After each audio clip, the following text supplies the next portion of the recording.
Ingin mendapatkan kumpulan lengkap seputar Tanya Jawab bersama Buya Yahya? Dapatkan segera buku Buya Yahya Menjawab, berisikan kumpulan tanya jawab seputar problematika umat yang dikemas secara jelas, lugas, dan ringkas.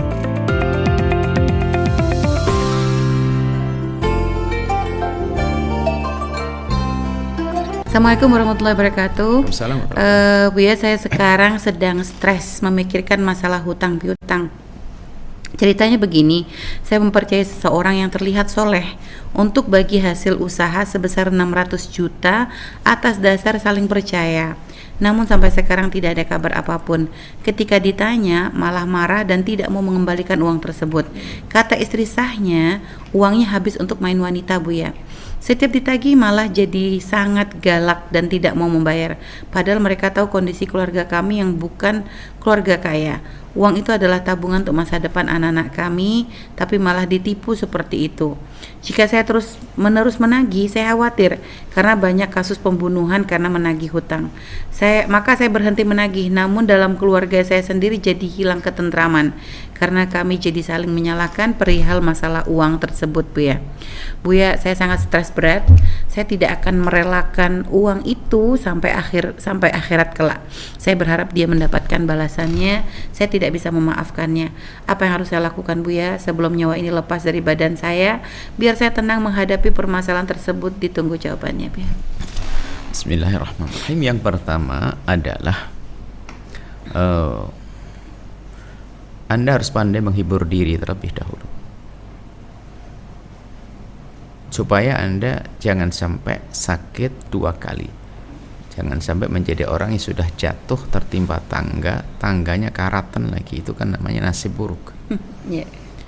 Bahkan anggap saja kalau uang itu sudah hilang, tapi tidak boleh hilang rasa bahagia di hati Anda.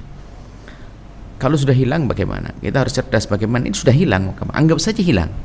Biarpun setelah itu kita masih mencoba untuk menarik kembali, anggap saja hilang bagaimana. Seperti halnya orang lain rumahnya kebakar dan sebagainya, mobilnya hilang dan sebagainya, itu seperti apa?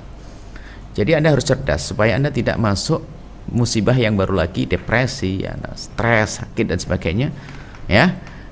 Kemudian di rumah menjadi tidak tenang karena saling menyalahkan. Ini yang pertama dan utama. Anggap saja duit hilang, anggap ini salah, khilaf, oke, salah, selesai. Apakah kemudian setelah itu, apakah di saat kita saling marah kemudian duit kembali datang lundung begitu? Enggak kan? Artinya orang cerdas seperti itu. Baru setelah itu gimana solusinya? Gimana solusinya? Tenangkan dulu. Sebab kejadian semacam bisa saja diambil oleh orang, bisa saja hilang. Ya. Hanya karena Anda tahu orangnya saja. Ada orang dicuri barangnya kan, ada orang dirampok kan begitu. Ya. Nah, memang kesedihan Anda lebih daripada dirampok. Kenapa? Karena Anda merasa orang itu bisa dipercaya, ternyata nggak bisa dipercaya. Ini yang pertama. Pandailah Anda menghibur hati Anda. Artinya jangan fokus ke sana. Artinya memang sedih, tapi apakah terus berlarut-larut? Jadi kalau orang misalnya, mohon maaf, orang mungkin punya kulit bermacam-macam. Kalau orang, mohon maaf, yang punya kulit, mungkin mohon maaf, semua kulit itu sama di hadapan Allah, yang pentingnya iman takwa. Contoh saja, kalau kulit Anda adalah tidak putih, tapi Anda selalu mikirin setiap hari, Anda stres. Memang Allah beri kepada saya. Hidung kita mungkin tidak mancung-mancung, ya sudah, biarkan. Mata kita tidak ini, sudah. Jangan terlalu fokus setiap melihat cermin langsung stres kita. Nah, ya. Jadi kita melihat sisi nikmat yang Allah berikan, yang lain lagi seperti itu. Ini yang pertama. Kemudian itu pelajaran bagi siapapun termasuk Anda. Anda tidak akan memberi ke sana kecuali Anda tergiur biasanya dengan apa? Dengan keuntungan dan sebagainya. Makanya biasanya musibah urusan dunia itu dimulai daripada ketamaan kita. Ingat, semua musibah bencana dalam urusan bisnis dan sebagainya itu umumnya adalah karena ketamaan kita.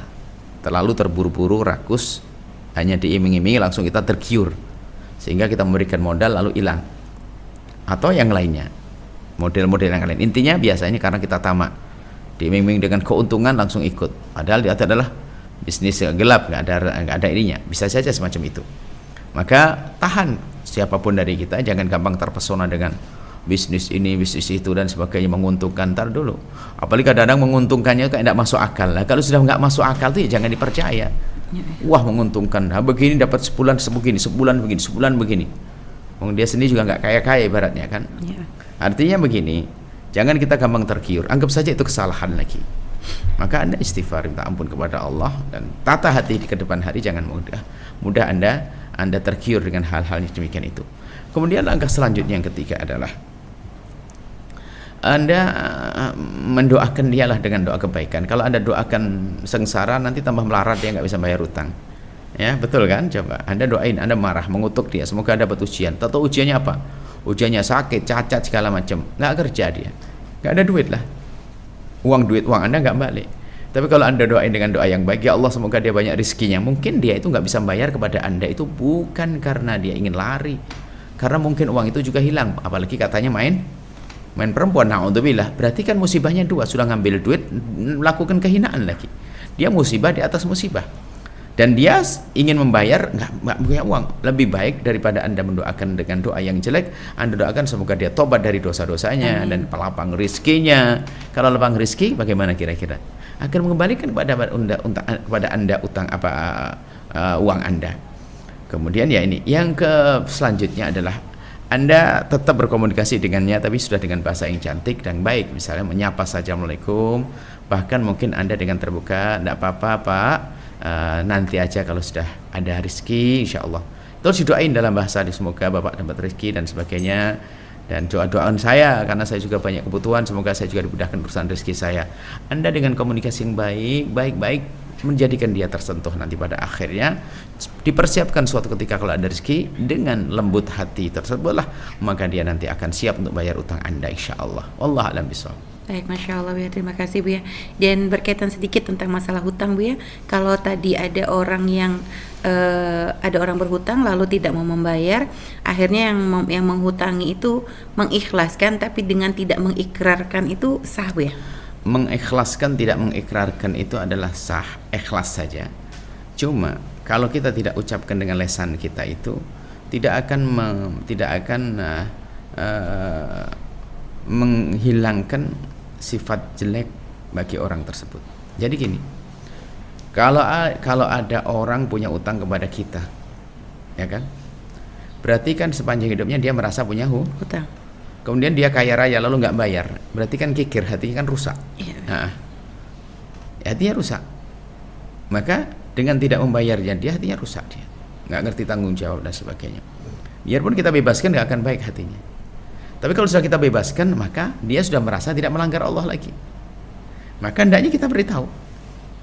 Adapun memaafkan, kita merelakan, itu sebetulnya kembalinya kepada kita terlebih dahulu, bahwasanya agar kita tidak mendendam kepada dia itu. Adapun kepada orang tersebut, hendaknya kita beritahu agar dia lega, agar tidak merasa punya bersalah terus, punya hutang terus. Kemudian adapun yang ditanyakan, kita tidak tahu bentuknya utang atau kerjasama, kan juga nggak tahu tadi. Dia ditipu 600 juta atau kerjasama. Kalau kerjasama kan bagi untung nanti, dan bagi untung yang jelas. Nah ini Anda sendiri nggak menjelaskan, berarti bisa jadi betul-betul berangkat dari ketamaan kita. Harus kalau ingin kerjasama harus ada bagi hasilnya seperti apa, itu jelas rinci begini, hitam di atas putih dan sebagainya.